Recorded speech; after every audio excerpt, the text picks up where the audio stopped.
사슴 시내 물을 찾아 헤매이듯이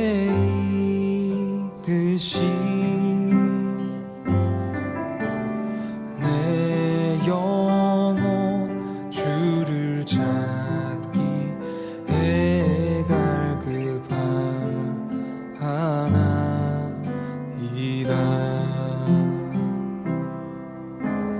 주님만이 나의 나의 방패 나의 참 소망 나의 몸 정성 다 바쳐서 주님 경배합니다.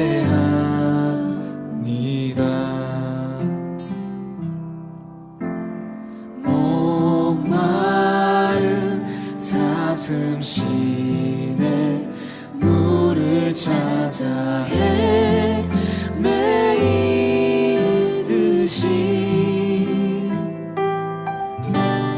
내 영혼 주를 찾기 애갈급하나이다.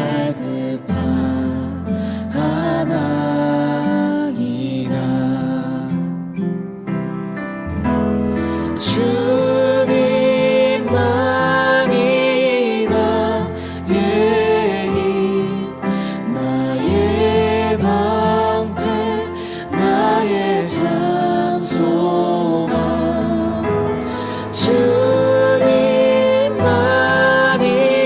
나의 힘 나의 방패 나의 참 소망 줄이고 목이 마르니 성령의 기름 부소서 그의 줄이고 목이 마르니 내 잔을 채워 주소서 줄이고 목이 마르니 성령의 기름 부소서 그의 줄이고 목이 마르니 내 잔을 채워 주소서 내 잔을 채워 주소서.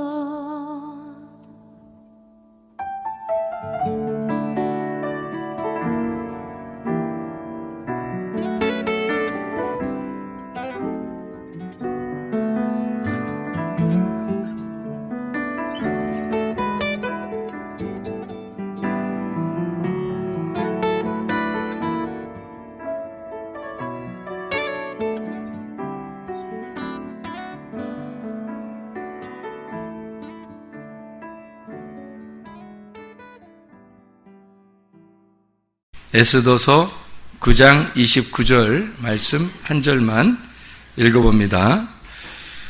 아비하일의 딸 왕후 에스더와 유다인 모르드게가 전권으로 글을 쓰고 불임에 대한 이 둘째 편지를 굳게 지키게 하되, 이렇게 되어 있습니다.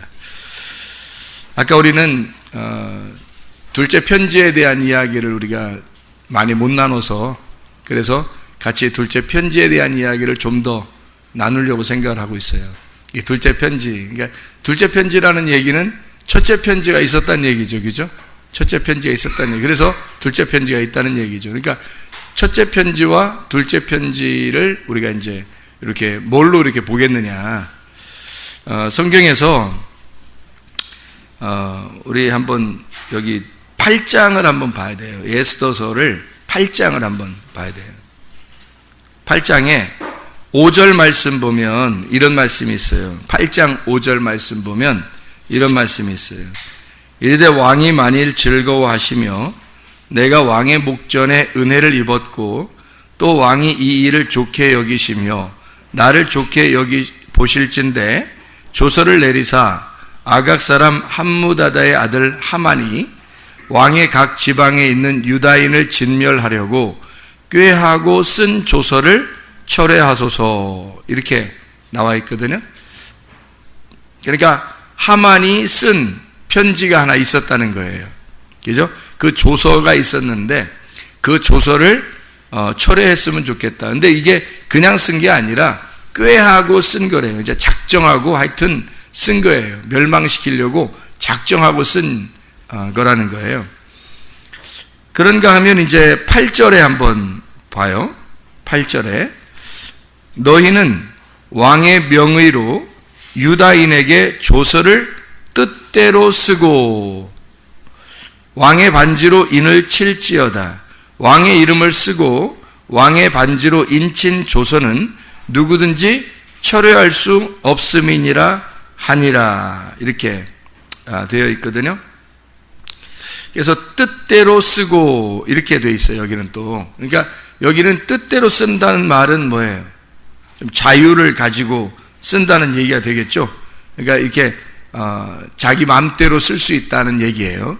이게 무슨 의미냐면 하만이 쓴 조서는 작정을 하고 하여튼 죽이려고 쓴 거고요.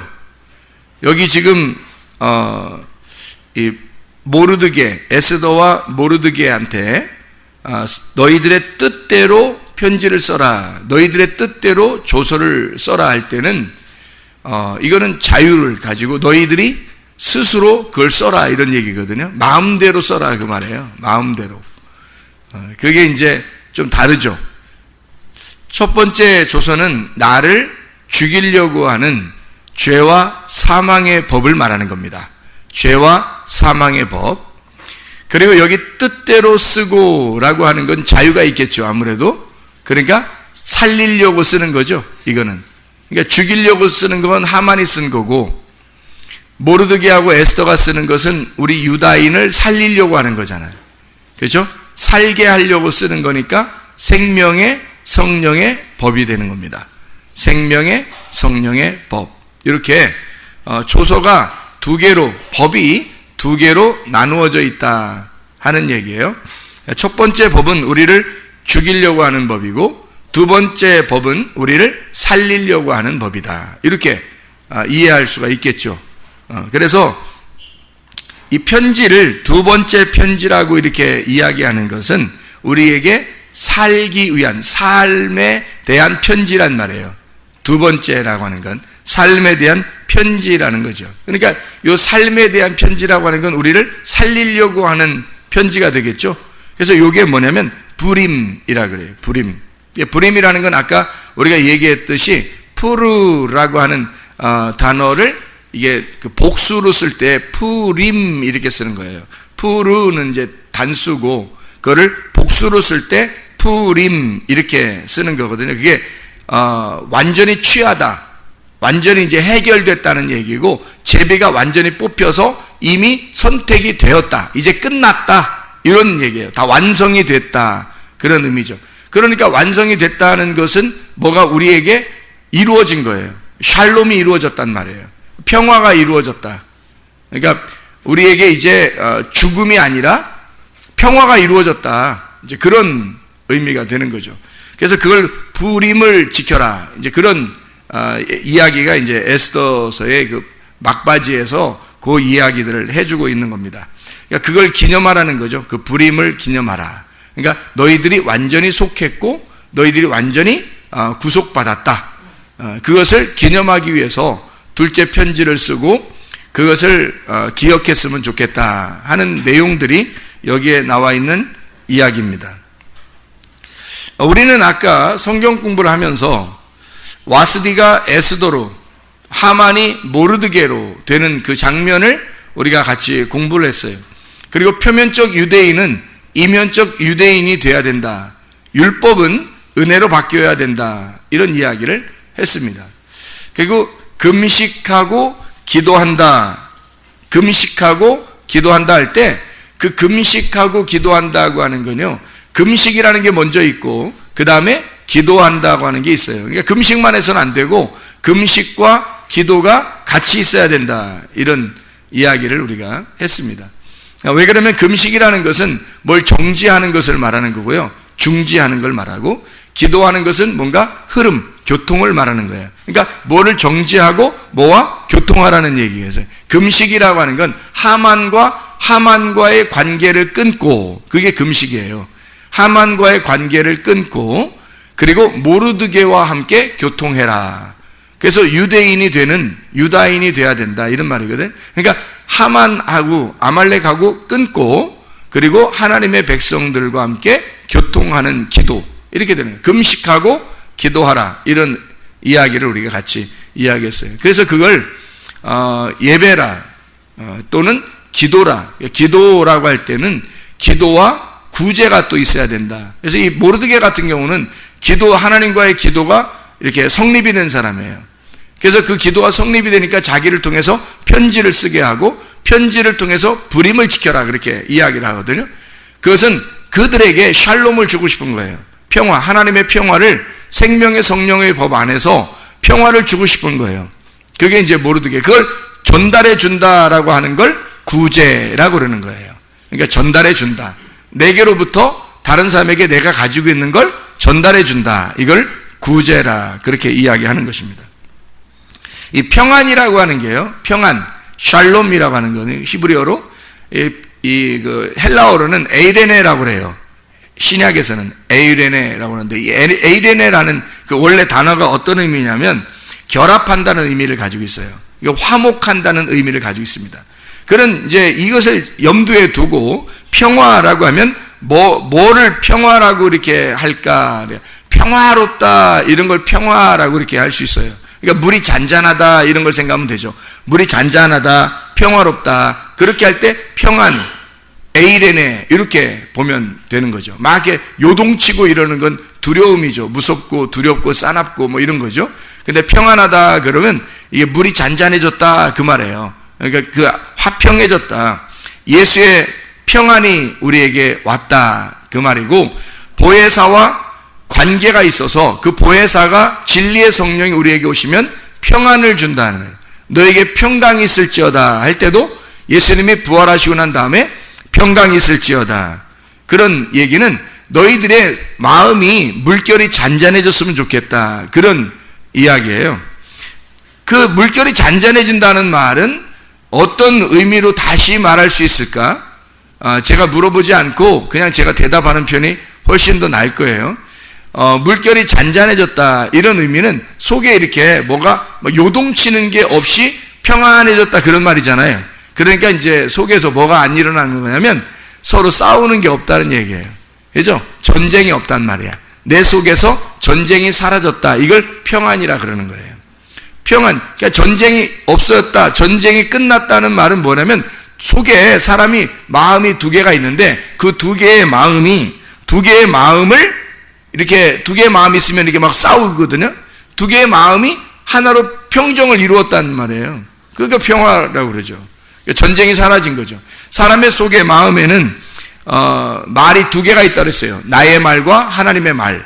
하나님의 말과 나의 말이 있는데, 이 나의 말이 져서 항복을 해버리면 하나님의 말씀만 있게 되겠죠? 그러면 평안하게 되는 거예요. 근데 나의 말이 이겨버리면 하나님은 절대 지지 않거든요. 그래서 계속 싸우는 거예요.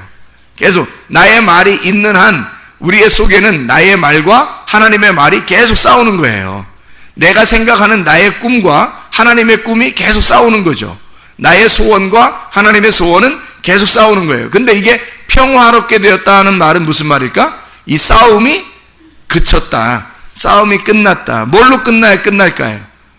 하나님 편에서 이겨야 끝나요. 내 편에서 이겨서는 못 끝나요. 죽을 때까지 안 끝나요. 그게 하나님의 편에서 이겨야 그게 끝난다 하는 말입니다. 전쟁이 없는 상태를 물이 잔잔하다, 평화롭다, 그런 하나님과 나의 전쟁이 끝났다, 그런 상태를 평화롭다라고 이야기할 수 있습니다. 다시 말하면 내 믿음으로 사는 게 아니라 그리스도의 믿음이 와서 그리스도의 믿음이 온 상태가 되었다. 나의 믿음의 상태가 아니라 그리스도의 믿음의 상태가 되었다.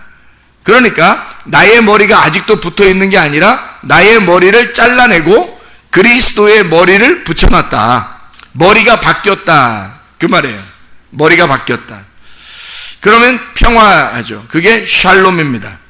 이 샬롬, 머리가 바뀐 상태, 이거를 샬롬. 보혜사가 하나님의 성령, 그 예수의 영이 우리에게 들어오시면, 지금 우리에게 들어오신다. 엘코마이하고 들어오시면 이 성도의 몸이 성령님의 집이 되는 거잖아요. 그러면 성령님은 늘 어떻게 해요? 평안하죠. 성령님은 평안하기 때문에 성령이 완전히 나에게 들어와서 장악하기 전까지는 내가 평안이라는 게 아직 없겠죠. 그러니까 평안이라고 하는 건 첫 번째에 있는 하만이 죽어야, 모르드게만 살아있어야 평안이 온다는 말이에요. 모르드게만. 그러니까 하만이 안 죽어서는 늘 모르드게와 하만은 싸우기 때문에 내 속에서 모르드게와 하만이 계속 싸우니까 전쟁이 일어나죠. 평안하지 않습니다. 근데 하만이 죽어요. 그리고 모르드게가 달려야 할 그 자리에 하만이 죽은 거예요. 누가 죽은 거예요? 내가 죽은 거예요. 그리고 모르드게가 살아난 거예요. 그리스도가 살아난 거란 말이에요. 그러면 전쟁이 끝나죠. 평화롭게 되는 것입니다. 이 샬롬이라고 하는 이 평화라고 하는 단어가 행복한이라는 단어거든요. 평화로운. 아시잖아요, 여러분. 샬롬 그러면 인사할 때도 샬롬 그러잖아요. 평화, 행복한, 안전한, 평화로운. 샬람이라는 데서 왔는데, 이 샬람이라는 게 완전하다라는 단어입니다. 완성이 되면 뭐가 일이 끝나잖아요. 일이 회복이 되고 뭐가 온전하게 끝나게 되면 샬람, 완전해진 거예요. 이루어진 거야. 그러니까 평안하죠. 샬롬이 오는 거죠. 일이 안 끝나. 계속해서 내 속에서 일이 안 끝나고 계속 뭐 싸움이 있으면 이게 평안이 오는 게 아니죠. 그래서 속에서 어쨌든 여러분 마음속에 두려움이 아니라 평안, 다시 말하면 이 속에서 뭔가 나를 쉬게 하는 게 와야 된다는 거예요. 나를 쉬게 하는 게. 그게 평안이라는 거예요. 그러니까 주님께서는 우리에게 화평한 자라고 그러죠. 주님이 부활하시고 난 다음에 제자들한테 뭘 첫 번째 줬다고요? 평화하라, 그렇게 말하잖아요. 평화라는 말은 내가 너희들과 함께 있겠다는 말이에요. 그죠? 내가 너희들과 함께 있겠다. 그러니까 너희들 무서워하지 마라.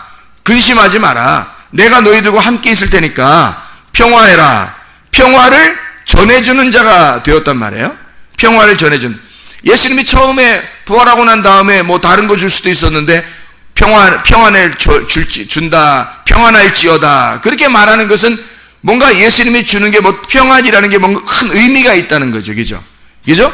너희들이 지금 속에서 분쟁이 일어나고 뭔가 네가 아직 살아있는 거, 그러면 너가 죽어버리면 평안이 들어갈 거야. 싸움이 끝날 거야. 전쟁이 끝날 거야. 너 평안해야 돼. 그래야 하나님의 사람이고 그게 천국 백성이라는 거예요. 그러니까 평안해야 돼. 그게 굉장히 중요한 거예요. 기도하다가도 여러분 안에 평안이 안 오잖아요. 그러면 좀 기도를 좀 뭐 방향을 바꾸든지 어쨌든 우리는 좀 하나님의 뜻대로 기도해야 되겠죠. 근데 평안하고 뭔가 하나님의 뜻에 합당한 것 같고 하나님의 뜻에 맞는 것 같아요, 이 기도가. 그러면 마음이 평안하겠죠. 하나님께서 원하시는 것이 될 거니까. 하나님의 마음과 하나가 되면 마음이 평안하게 된다는 거죠. 평안이 우리에게 꼭 있어야 된다는 거예요. 다른 것도 중요하지만 주님께서 우리에게 평안을 전달해 주는 자, 화평케 하는 자, 화목을 만들어내는 자, 중간에서 하나님과 우리 사이를 연결시켜 주는 자. 마태복음 5장 9절의 말씀, 화평케 하는 자, 에이레노 포이오스라는 단어인데요. 이 에이레네라는 단어, 결합한다, 평안이라는 말하고 번영, 안식한다, 그 말하고요. 포이에오라는 완수하다, 만들다, 실행하다, 그렇게 된다, 그 말이에요. 그러면 다시 말하면 무슨 말이에요? 평화가 결합이 되었다라는 말이에요. 결합이 된다, 결합이 된 자라는 말이죠.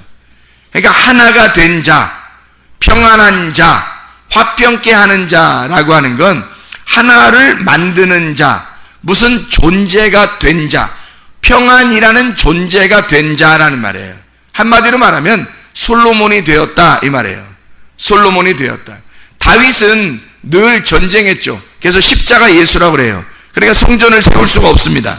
다윗의 아들 솔로몬은 이름 자체가 솔로몬이에요. 존재가 솔로몬이라는 거죠. 그러니까 솔로몬 때에서는 하나님의 집이 세워지는 겁니다. 우리의 마음이 하나님의 성령이 들어와야 내 집이 하나님의 집이 되는 거거든요. 근데 하나님의 성령이 안 들어오면 이게 평안하지 않아요. 하나님의 집이 될 수가 없단 말이죠. 그러니까 하나님의 성령이 들어오면 우리를 하나님의 집으로 만든다는 거예요. 하나님의 성전이 되도록 만드는 거. 다시 말하면 솔로몬이 되게 만드는 거죠. 솔로몬이 되게 만들어. 다윗은 성전을 세우고 싶었지만 십자가 예수님이라 그래서 성전을 세울 수가 없다고 그렇게 이야기했고, 솔로몬 그 아들에게는 성전이 세워질 것이다 라고 하나님이 약속했단 말이에요.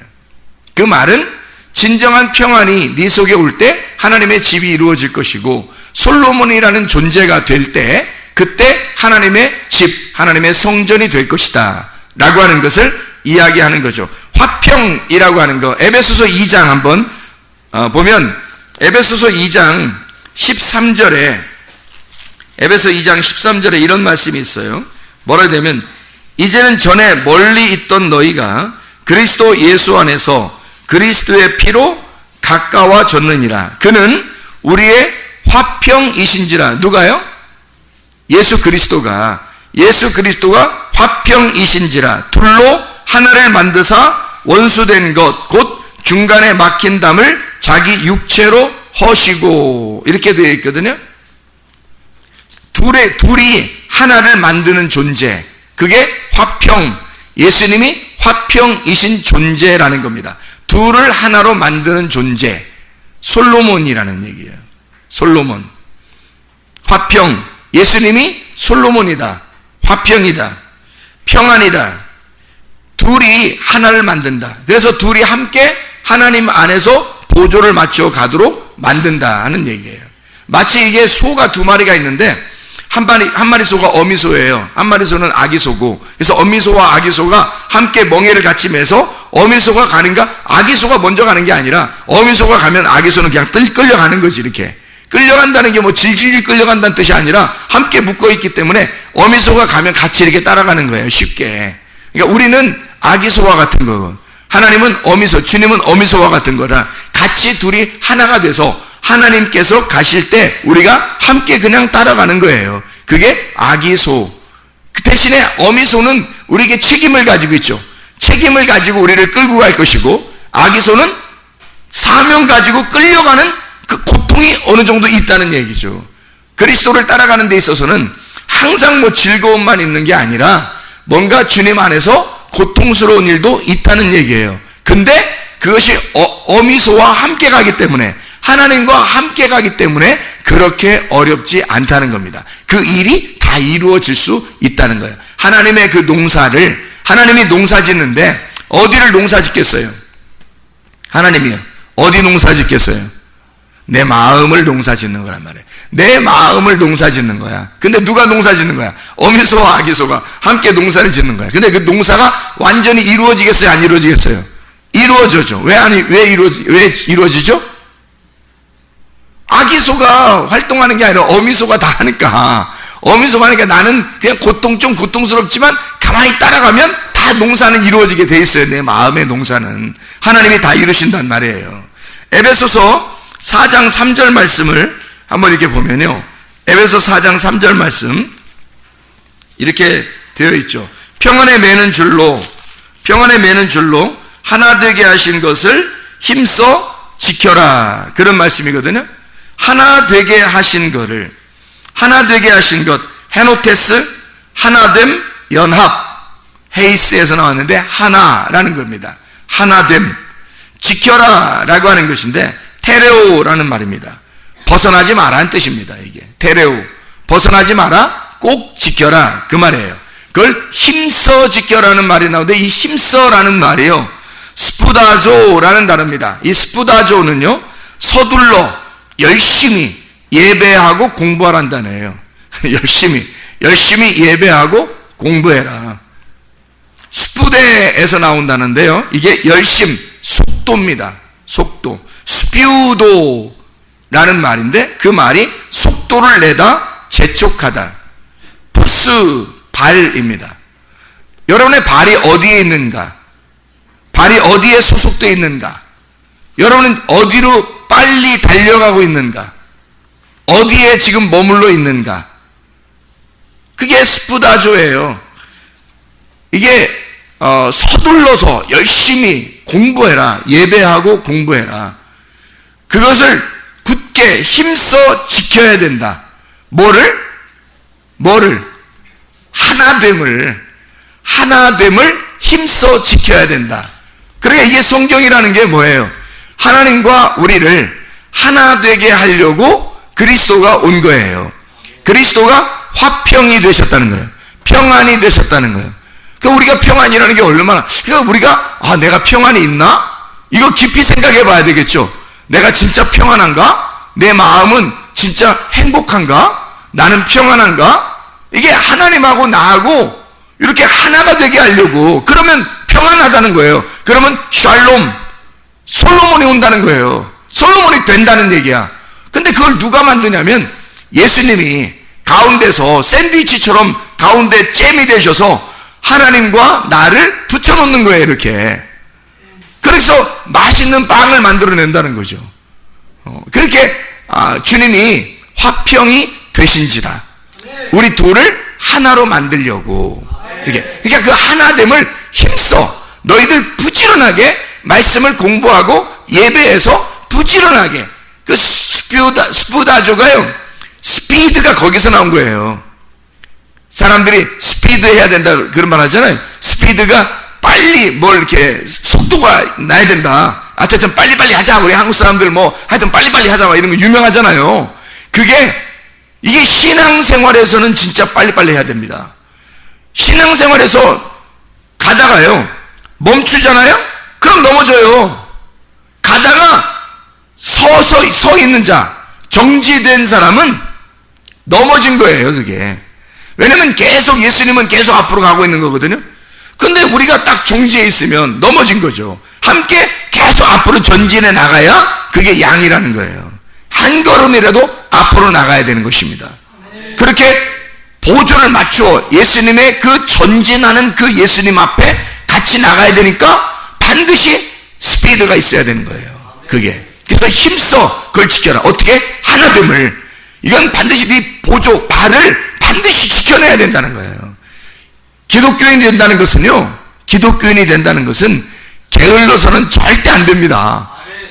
게으르면 힘들어요. 기독교인이 된다는 건 부지런해야 되는 겁니다. 새벽도 부지런해야 되죠. 저녁에도 부지런해야 돼요. 늘 부지런해야 된단 말이에요. 그게 기본이에요. 부지런한 믿음이 있어야 된다는 겁니다. 부지런한 믿음. 그냥 게으른 믿음은 버텨낼 수가 없어요. 그러다가 너무 힘들어서 딱 정지했는데 예수님은 잘 가 있어요. 그럼 여긴 벌써 넘어져 있는 거죠. 예수님은 계속 앞으로 가고 있으니까. 우리가 힘들어 좀 쉬었다면 그냥 우리는 정지에 넘어져 있는 상태란 말이에요. 그게.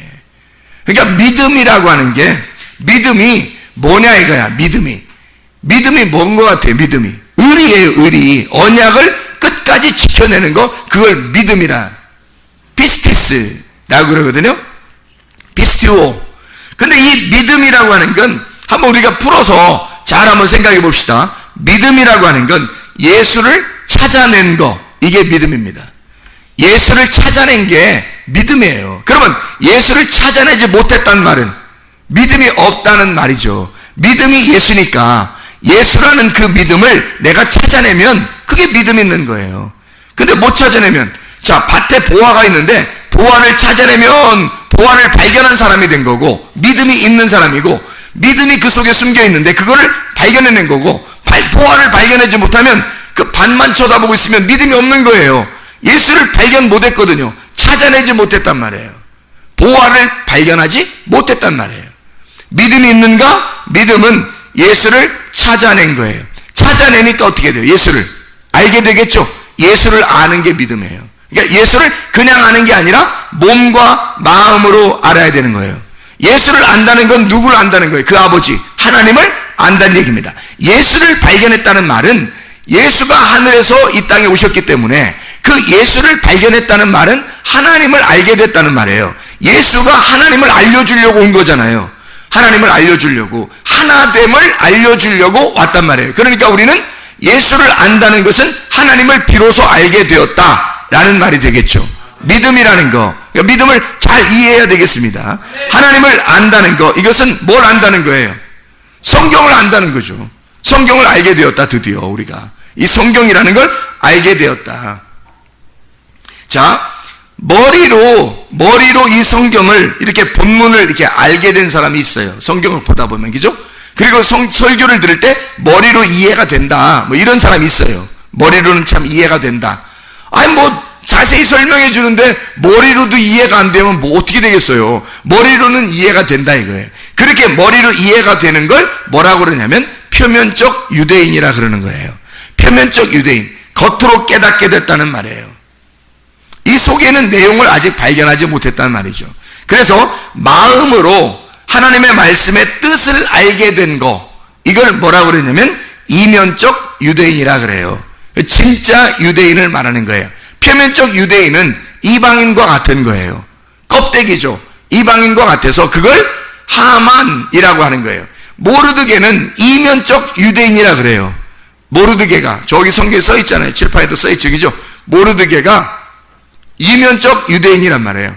표면적 유대인이 하만이라고요. 근데 그 이방인이란 말이에요. 그죠? 아말렉. 그게 나라고요. 그러니까 나라는 것이 표면적이란 말이에요. 그게 그 표면적인 유대인이, 이면적인 유대인, 진짜 유대인은 그리스도를 말하고, 표면적인 유대인을 이방인이라고 그래요. 이방인을 뭐라고 이야기하냐면, 이방인을 하나님을 모르는 사람을 이방인이라 그러는 거예요. 하나님을 모르는 사람. 그럼 하나님 모르는데 세욕을 따른데 또 세욕, 욕정이 강하다 이 말이에요. 정욕적이라 이거예요. 음란하다. 여러분이 이 세상 이렇게 볼 때 사람들이 막 음란한 사람들이 많이 있어요, 없어요? 많죠? 음란한 사람들이 많아요. 혼자 있을 때도 음란하고 사람들과 함께 있을 때도 음란하고 막 음란해요. 이 세상이. 그런 음란한 세상에서 음란한 세상을 이렇게 보여주는 게 그 뭐겠어요, 그 사람들이. 보여주는 거예요. 이방인이 뭐라는 걸 보여주는 거예요, 그 사람들이. 표면적 유대인이 뭐다라고 하는 걸 보여주는 거거든요. 그게 그 음란, 세욕이 뭐냐면요, 세욕, 제사를 열심히 드린다는 뜻이에요. 제사를 열심히 드린다는 단어입니다. 그 다시 말하면 열심히 예배한다, 그런 의미예요. 그게 이방인이라는 겁니다. 표면적 유대인이요. 표면적 유대인들은 열심히 하나님 앞에 예배하는 자들. 근데 하나님은 우리에게 뭘 하고 싶냐면, 하나님은 우리에게 너는 가만히 있어. 내가 하나님됨을 알지어다. 내가 하나님이라는 걸 좀 알았으면 좋겠다. 너 믿음으로 천국 오는 거야. 너 믿음만 가지고 있으면 돼. 내가 너를 예배할게. 내가 너를 섬겨줄게. 너는 하나님 나를 잘 깨달아 알았으면 좋겠어. 내가 너를 섬겨. 이렇게 하나님이 우리에게 그런 말씀하시는 거예요. 그러니까 하나님이 우리를 섬겨주는 사람은 유대인이라 그러는 거고요. 그게 모르드게입니다. 하나님이 일을 해주신 거죠, 모르드게한테. 하만은 자기가 열심히 노력해서 하여튼 최고가 되려고 노력하는 사람이에요. 하만이라는 사람. 그게 표면적 유대인이에요. 이방인 같은 자들이죠. 그런 사람들은 열심히 하나님 앞에 막 섬기려고 했던 사람, 이런 사람들이요. 그런 사람들은 멸망하게 됩니다. 이방인은 멸망하고 유대인이 구원받는 거니까. 그러니까 이면적 유대인이 진짜 유대인이다, 이런 얘기를 하는 거고요. 유대인이나 이방인이나 모두 다 뭐라고? 마음의 할례를 받아야 구원을 받는 거다. 그 마음에 믿음이 있어야 구원받는 거지 라고 로마서 3장에 설명하고 있는 거예요. 그래서 로마서 2장과 3장을 잘 읽어보면 유대인과 이방인에 대한 이야기가 자세하게, 표면적 유대인과 이면적 유대인, 그리고 유대인이든 이방인이든 상관없이 하나님은 마음의 할례를 받는 믿음으로 말미암아 구원받게 만들었다, 이렇게 설명을 잘 해주고 있습니다. 머리로 본문만 아는 사람들, 예를 들어 포도나무와 가지, 포도나무와 가지를 성경에서 이야기하죠. 예수님은 포도나무요, 우리 너희는 가지다 할 때 예수님을 포도나무요. 그러면 뭘 깨달아야 돼요? 마음으로, 내용으로 아는 사람은요, 포도나무가 성경에 나오면 뭐라고 나와야 돼요? 예수님 알아야 되겠죠. 가지 그러면 성령, 나를 의미하는 그런 의미를 설명하게 되겠죠. 그걸 그냥 가지, 포도나무가 가지 있구나, 농사 짓는구나, 뭐 이렇게 보면 안 된다는 거예요, 성경이. 그럼 이해가 안 되는 거죠. 먼저 온 자는 절도며 강도요, 나는 선한 목자다. 요한복음 10장에 나와 있죠. 그러면 그 먼저 온 자가 절도며 강도요, 나는 선한 목자다. 그런 말은 뭘 설명하려고 했던 거였어요? 뭐를 설명하려고? 먼저 온 자, 율법을 의미하는 거죠. 먼저 온 자, 율법이 너를 강도질한다는 거예요. 그래서 너를 죽여, 반을 죽여서 네가 누군지를 깨닫게 하는 거예요. 그리고 두 번째 온 선한 목자가 은혜와 진리가 되신 예수님을 설명하는 거죠. 그렇죠? 그러면 구약의 출애굽할 때 그 만나는 뭐예요? 출애굽 만나를 지금도 내려주면 먹고 싶다, 이런 얘기하면 안 되는 거죠. 왜냐하면 그 성경을 통해서 뭐를 설명하는 거니까? 생명의 떡 예수님, 하늘에서 내려온 예수를 설명하는 거란 말이에요, 성경은. 그러니까 구약 성경이든 신약 성경이든 뭐를 설명하려고 하는 것이었냐면 하나님의 영을 설명하는 거예요. 영이라는 것은 보여요, 안 보여요? 안 보이는 거예요. 자, 영이라고 하는 걸 정의를 내려봐요. 뭐라고 하려나? 영이라면 뭐라고 얘기하겠어요? 여러분 같으면 영은 뭐다? 영은 빵이다? 아니, 영은 뭐다? 영이다? 영은 뼈와 살이 없는 걸 영이라 그래요. 뼈와 살이 없는 걸. 뼈와 살이 없는 영, 뭐겠어요? 말씀. 요한복음 1장 1절에 태초에 말씀이 계시니라. 그게 뼈와 살이 없어요. 그래서 요한복음 1장 14절에 말씀이 육신이 돼서 왔어. 이 육신은 뭐예요? 뼈와 살이 있는 거지. 그래서 말씀이 뼈와 살을 입고 오는 거, 말씀이신 하나님이 뼈와 살을 입으시고 오면 예수님이란 말이에요. 그러니까 말씀과 뼈와 살이 하나가 되잖아요. 그럼 화목하단 말이에요, 이게. 그걸 뼈와 살이 구원받았다 그러는 거야. 그럼 뼈와 살이 누구야? 나지. 나. 뼈와 살은 나고. 그러니까 아담이 하와가 만들어졌을 때 뭐라고 고백해요? 나의 뼈 중에 뼈요, 살 중에 살이로다. 하와를 그렇게 소개한단 말이에요. 그 말은 아담에게서 나온 뼈와 살, 이렇게 얘기하잖아요. 뼈와 살은 나란 말이에요. 하나님에게서 나왔지만 하나님과 분리가 된 나, 이 뼈와 살에 말씀이신 분이 오게 되잖아요.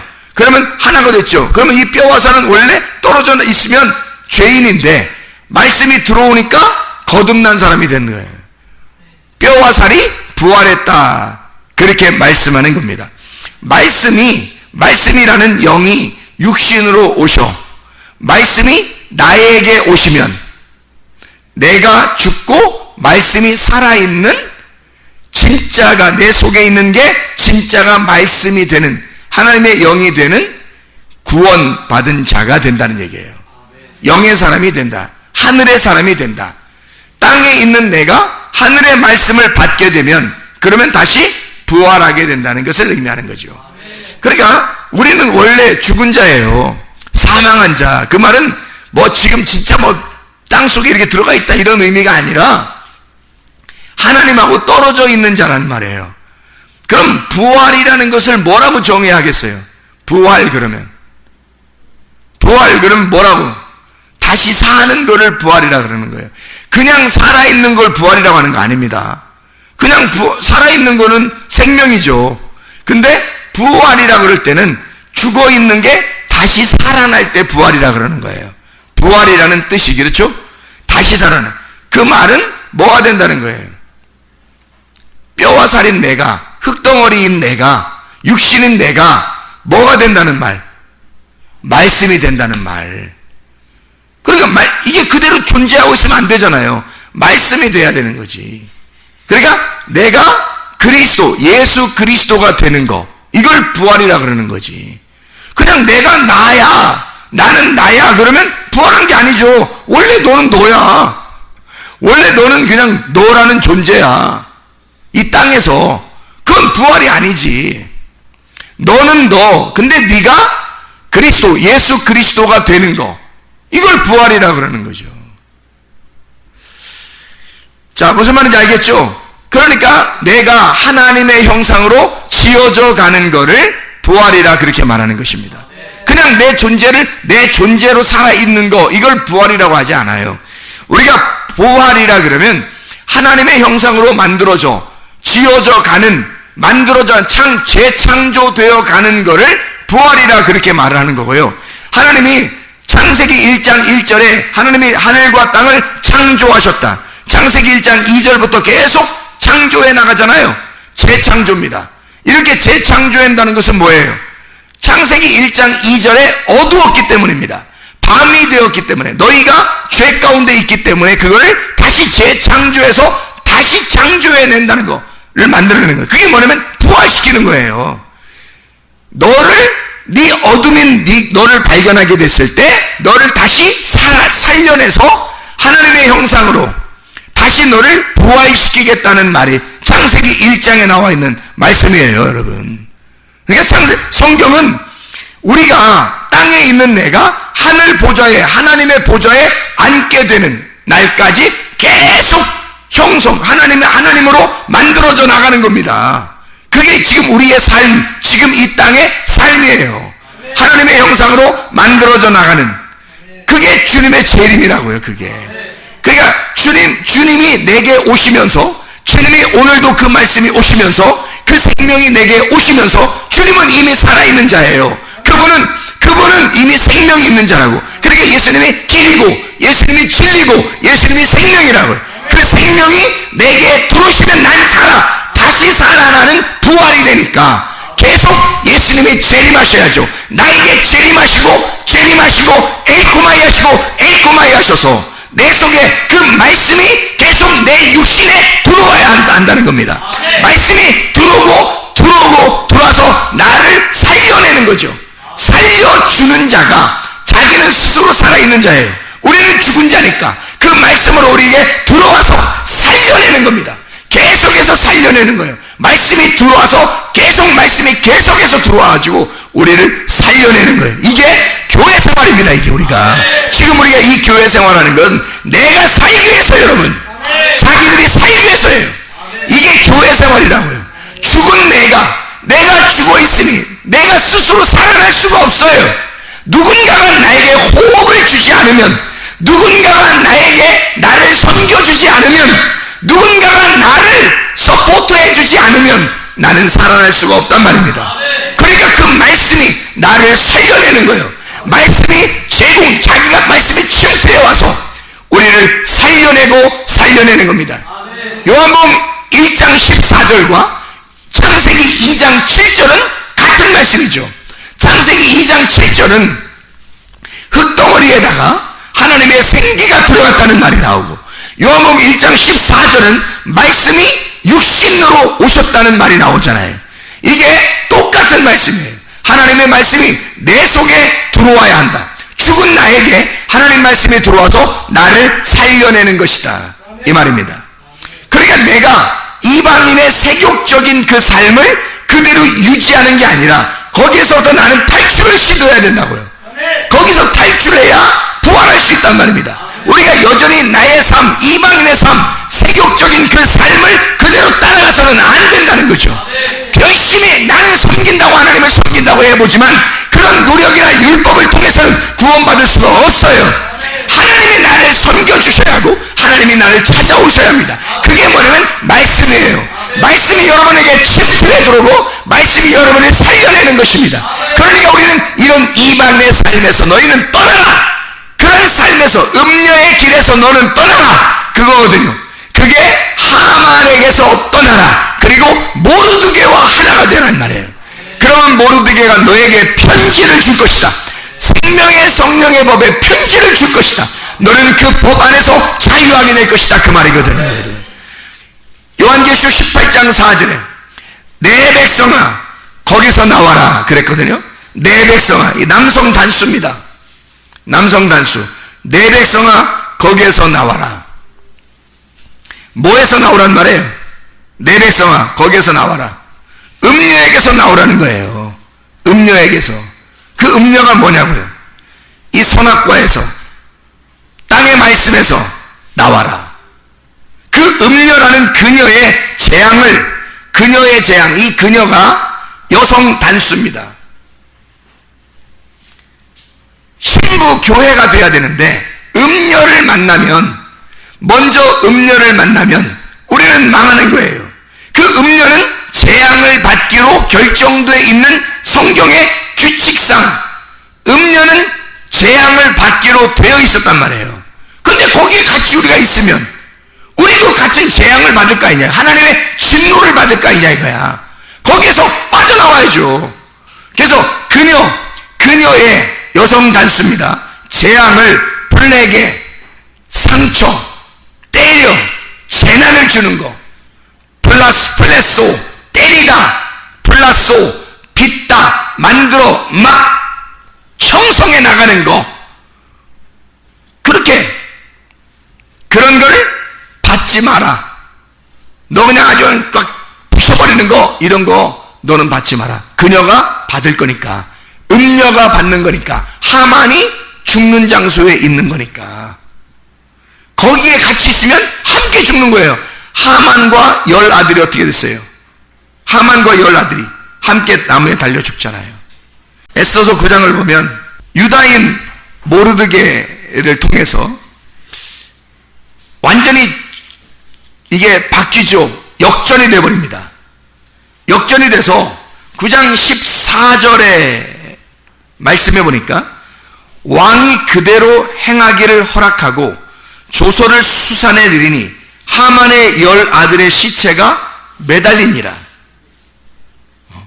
자, 25절 에스더가 왕 앞에 나아감으로 말미암아 왕이 조서를 내려 하만이 유다인을 해하려던 악한 꾀를 그의 머리에 돌려보내어 하만과 그의 여러 아들을 나무에 달게 하였으므로 그걸 불임이라 그렇게 불렀단 말이에요. 그 말은 한쪽을 죽이고 한쪽을 부활시킨다는 얘기입니다. 한쪽을 죽이고 한쪽을 부활시키고, 이게 어디에서 일어나는 사건이에요? 내 안에서 일어나는 사건이 되어야 된다는 거죠. 하나님이 그렇게 우리를 자, 그러면 한쪽을 죽여야 되는데 그 죽이는 게 성경이에요. 선택을 해야 돼. 한쪽은 죽이고 한쪽은 살리는 게 이게 하나님의 선택이에요. 근데 하나님의 선택에서, 자, 에서와 야곱이 있다고 해요. 그럼 여러분이 에서가 잘 나가는 사람이야, 야곱이 오히려 고생한 사람이에요. 그럼 여러분 어디에 붙겠어요? 야곱에 붙어야 되는 거예요. 둘째 아들 야곱에. 그래야 이스라엘의 축복을 받는 겁니다. 에서에게 붙었다가는 하나님의 선택에서 벗어나는 거예요. 그러니까 하나님이 선택, 제비를 뽑아가지고 하나님이 하나님의 사람을 선택하는, 그게 불임절이에요. 하나님이 선택하는 자. 여러분, 하나님 선택하려면 한쪽을 죽이고 한쪽을 부활시켜야 되는 거예요. 그쪽을 선택하는 하나님의 선택권이란 말이에요. 그러니까 우리는 죽는 쪽에 선택하지 말고 사는 쪽으로 선택을 해야 되겠죠. 그러니까 내 속에서 죽음에 있어 죽어가야 할 나를 너무 아쉬워하지 말란 말이에요.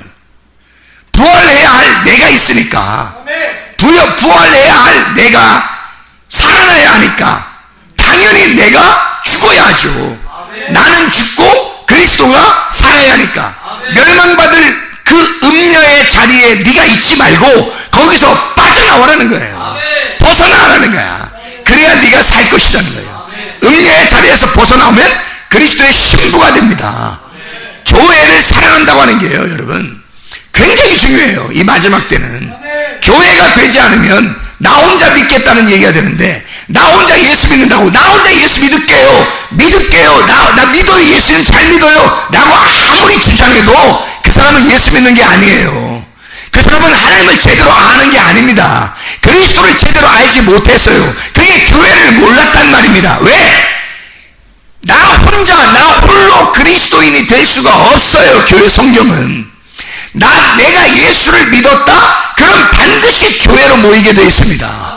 이게 그리스도의 몸이기 때문에 그런 거예요. 진짜 믿음을 가진 자는 그리스도를 알게 됩니다. 그리스도를 아는 것이 믿음이에요. 그리스도를 알았다면 교회를 알았을 것이고, 교회가 그리스도의 몸이라고 하는 그리스도의 피이라는 걸 깨달았을 거란 말이에요. 그러면 교회에 모이는 것이 철저한 거죠. 그러니까 나를 죽이지 못하면, 내가 믿음이 아무리 있다고 해도 나라는 사람을 죽이지 못하면 그리스도의 몸에 섞이질 못하는 거예요. 가루가 안 된 거지.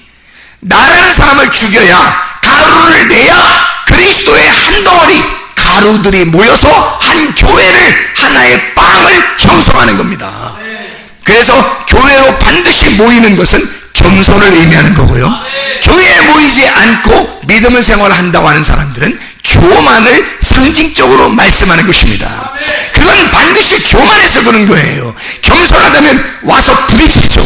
와서 부딪히고 깨지고 가루가 돼서 한 덩어리가 될 것입니다. 오직 그리스도의 영광을 위해서 살아갈 것입니다. 자기를 죽이려고 할 것입니다. 그리스도만 부활시키려고 할 것입니다. 날마다 에코마에 하신 그 주님이, 하나님의 성령이 여러분에게 날마다 오늘도 말씀으로 오셔서 여러분 자신을 죽이고 그리스도 예수를 부활시키길 바랍니다.